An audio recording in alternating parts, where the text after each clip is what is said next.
Being accidentally fortunate is not the way to exist. This destiny business is a good insurance to handle your failure. What comes our way is not in our hands, but what we make out of it is 100% in our hands. Sadguru, I have worked very much hard to secure the first rank in common entrance examination and place me here. But my brother says me that it's my destiny that has put me up here. Is it really my destiny or my hard work that placed me here? Where's your brother placed, huh?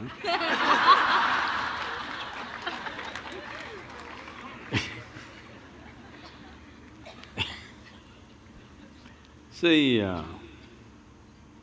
what people are generally calling as destiny is essentially what they end up creating unconsciously. When I say unconsciously, as you sit here right now, as everybody sits here right now, there is physical activity going on within the system.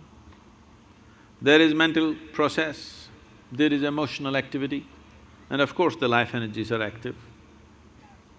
Every moment, they are taking in hundreds of inputs, whether you're conscious or not conscious.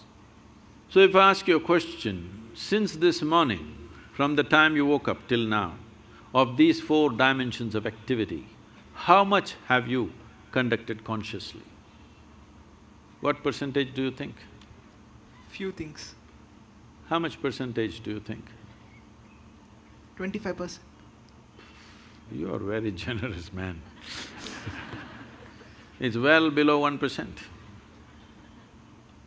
If you walk from there to there, there will be 25 different kind of smells that you're not conscious of, but the body registers and records. There are 100 different kinds of sounds that the body registers that you're not conscious of. Like this throughout the day and night, in wakefulness and sleep, this is happening. When you are only conscious of less than 1% of your activity, definitely life will look like an accident. Hello? When 99% of the things that you're doing unconsciously, definitely life will look accidental. If the accident…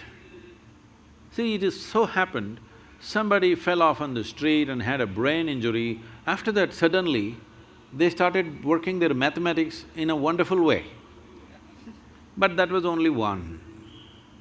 1,000 other people who cracked their skull never recovered from that, or they died, or those who lived on much diminished. So, being accidentally fortunate is not the way to exist. So, whenever a pleasant accident happens, we say it's destiny. Some of you even say, God doing things to me. When did you make a partnership with him? I don't know. So, shall I tell you a story? Are you okay? This happened.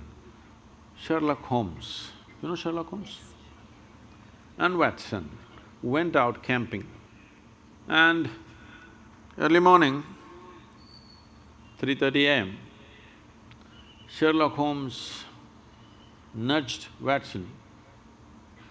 He opened his eyes, "What? What do you see?" he asked. "Well, I see a clear sky and stars." "What does it mean to you?" He said, "Well, that means tomorrow is going to be a wonderful sunny day." Then he asked, "What does it mean to you?" He said, "It means someone has stolen our tent."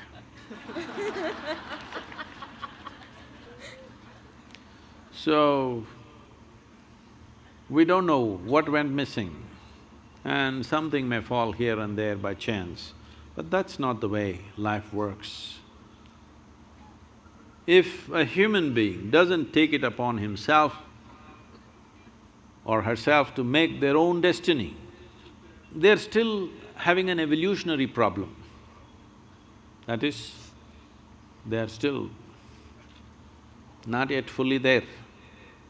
Because being human means this, that we can conduct our life consciously.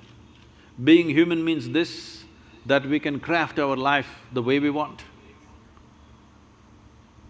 But this destiny business is a good insurance to handle your failure. Whenever you fail, destiny, it's God's will. So this has been going on for a long time. This is not the fundamental nature of this culture. In this culture, we taught you right from ancient times, your life is your karma. Did we tell you or no? Nobody told you there is a God up there who will do things to you. We always told you, your life is your karma. This means your life is your making. No interstellar influence on you, it's you. Whatever, there are a million impacts on us, but what we make out of it is still us, isn't it? What is thrown at us is not in our hands. What comes our way is not in our hands, but what we make out of it is 100% in our hands. I must tell you this. When I first went to Coimbatore and we started setting up the yoga center, this is a country like this is very strange. Now they're all clapping their hands. But at that time, simply rumors, oh, they're doing drugs, they're doing something else, they're here to kill the wildlife, they're killing tigers, they're killing elephants, all kinds of things. Rumors going around, even media reporting these kind of things. Then 100 prominent people in the town meet and then they say, this yoga is spreading like a disease. These are the words. We have to do something.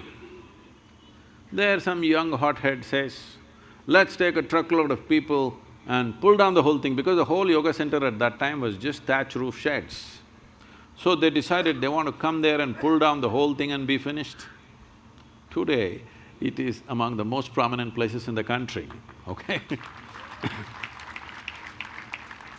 So, when they said this, there was an old man who is no more, a wise man. He said, see, you don't know who you're dealing with. I know this man. If you throw stones at him, he will build something out of those stones. Don't throw stones at this man. So, what comes at you, you cannot decide, but what you make out of it is your thing, isn't it? This is where your dint is. This is where you are to prove who you are, because you can't decide what comes at you, but you can definitely decide what you make out of whatever comes at you.